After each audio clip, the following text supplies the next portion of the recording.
சித்திரை 1 தமிழ் புத்தாண்டுமா. இந்த நாளுக்கு இனிப்பா அவல் செய்வது ரொம்ப நல்லது. தமிழ் புத்தாண்டுக்கு இந்த அவல் ரொம்ப ஸ்பெஷல்.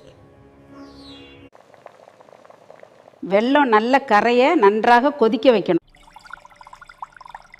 இதை நல்லா வடிகட்டிக்கோங்க.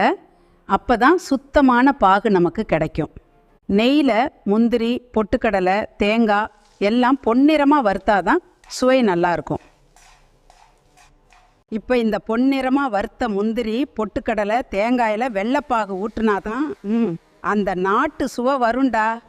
இதை கொஞ்சம் நன்றாக கொதிக்க விட்டாதான் எல்லா சுவையும் ஒன்றாக கலந்து வரும்.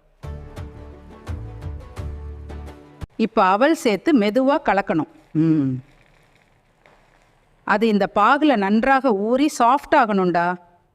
அடடா, சுவையான அவல் வரட்டியது ரெடி. இதை சாப்பிட்டா சுவை மறக்க முடியாது. எல்லாரும் கண்டிப்பாக இந்த ரெசிபிகளை சித்ரா 1 தமிழ் புத்தாண்டுக்கு செஞ்சு பாருங்க. ரொம்ப நல்லா இருக்கும்.